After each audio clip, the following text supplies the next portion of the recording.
Hello everyone, welcome to this lecture. आज हम लोग करने वाले हैं class 11th physics chapter 1 exercise, और इसमें आएगा हम लोग का क्वेश्चन नंबर 1.13।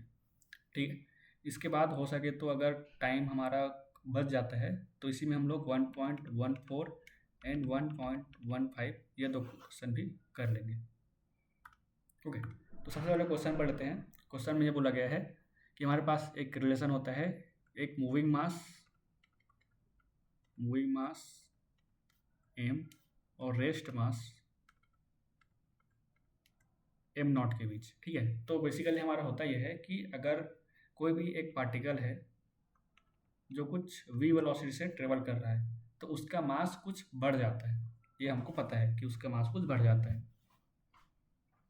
ठीक है, तो वो कितने से बढ़ता है इसका हम लोग का एक रिलेशन आता है, और उस रिलेशन को हमको यहाँ पे दिया गया है। ठीक है, ओके, तो यहाँ पे क्या बोला गया है, a boy recall the relation almost correctly but forget where to put सी।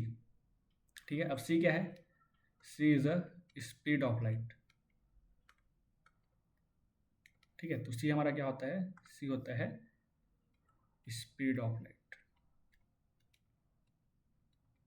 तो स्पीड ऑफ लाइट को हम लोग कहाँ पे रखेंगे कि हम लोग का ये जो भी इक्वेशन है ये करेक्ट हो जाएगा, ये हमको पूछा गया है। तो सिंपल सी चीज़ है, अगर किसी भी इक्वेशन को करेक्ट होना है, ठीक है, अगर किसी भी इक्वेशन को करेक्ट होना है तो उसके डायमेंशन करेक्ट इक्वेशन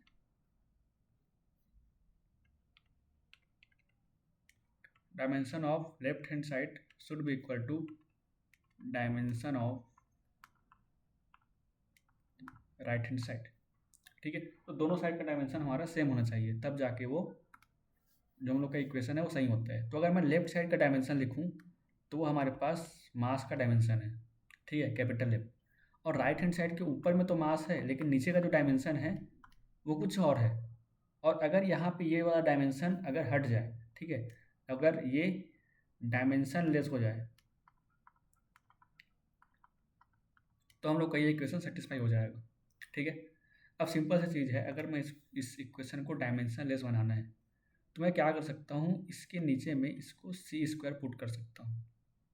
ठीक है, अगर मैं ऐसा करता हूँ तो क्या होगा, पुटिंग सी स्क्वायर बिलो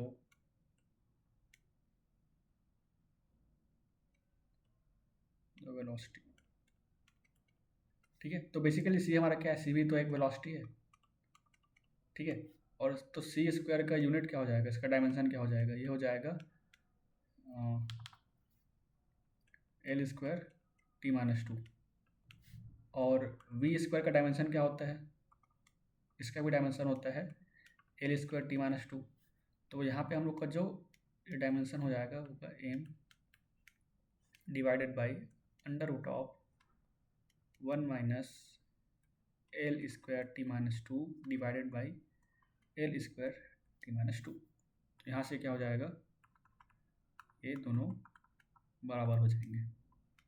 ठीक है, तो बेसिकली हम लोग को क्या करना है, इस इक्वेशन में बस यहाँ पर सी स्क्वायर पुट कर देना है। ठीक है, ओके, नाउ बढ़ते हैं हमारे नेक्स्ट क्वेश्चन की तरफ।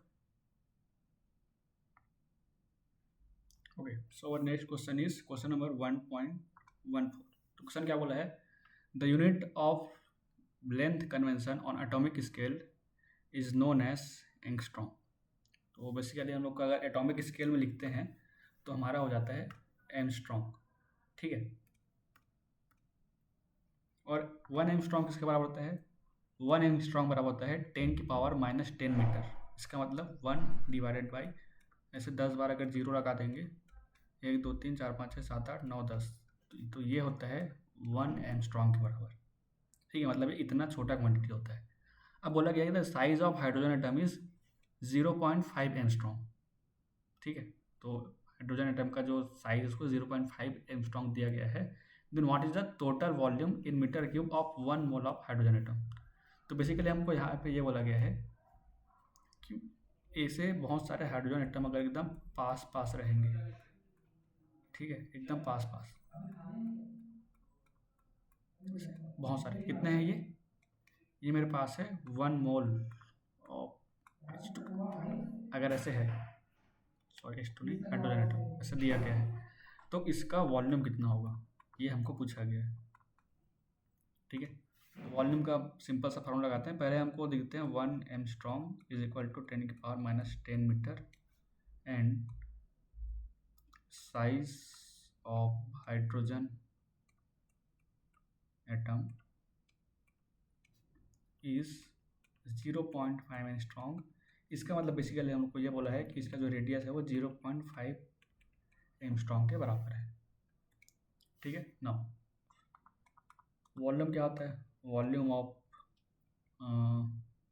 स्फीयर, बेसिकली हमको स्फेरिकल मान के चलते हैं, और यह हाइड्रोजन एटम, हम लोग एक हाइड्रोजन के बारे में पहले बात करेंगे। तो ये होता है V = 4/3 πr³। ठीक है, वैल्यूज पुट करते हैं। 4/3 into pi into 0.5 into 10⁻⁻10 metre cube. इसको सॉल्व करने पे हमारा यहाँ पे आंसर आएगा 5.236 इंटू 10⁻31 मीटर क्यूब। ठीक है, ये किसका हो गया? ये हुआ वॉल्यूम ऑफ 1 एटम।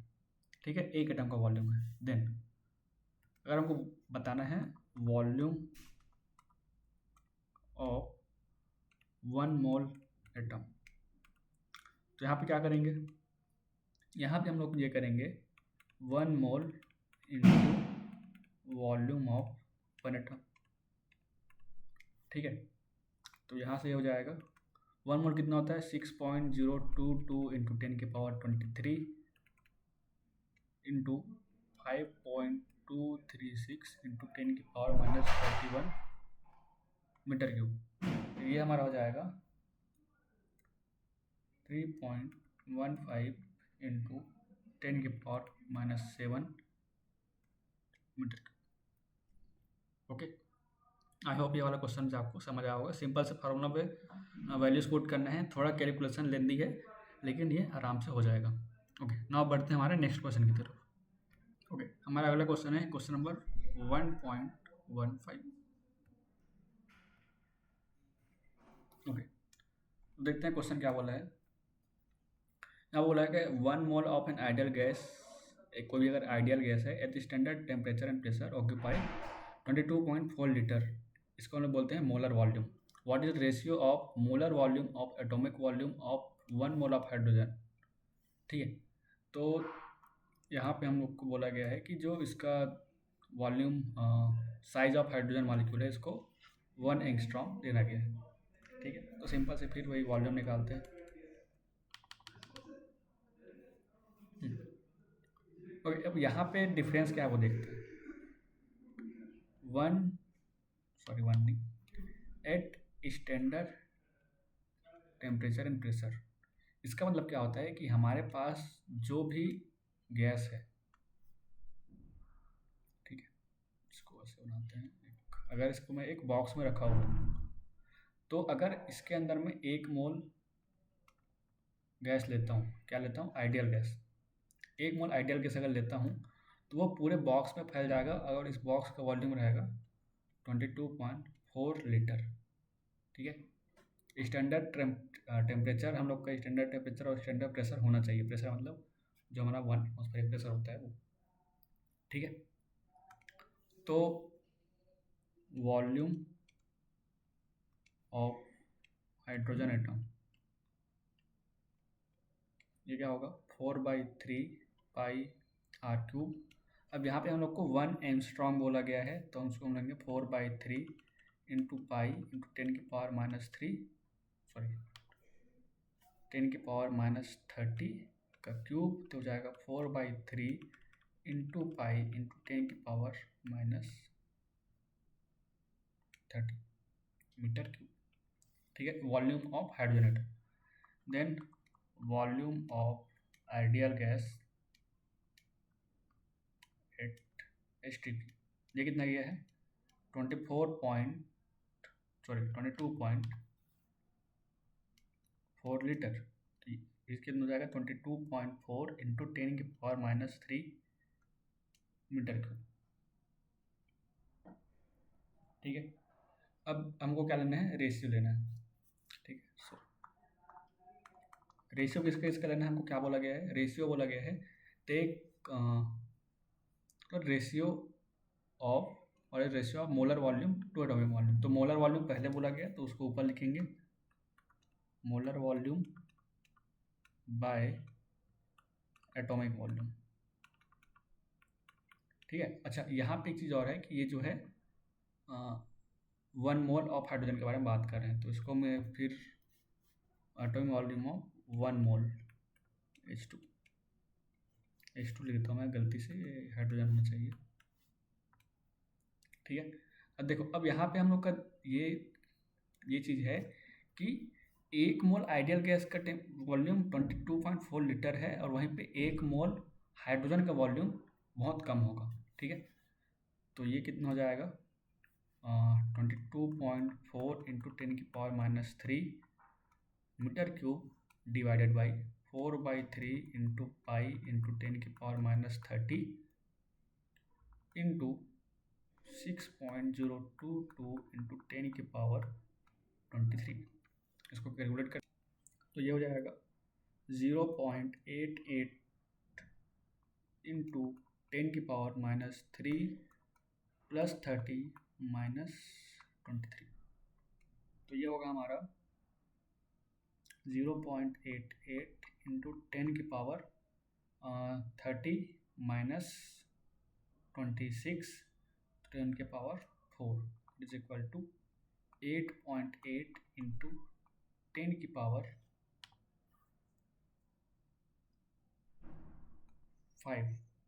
सॉरी,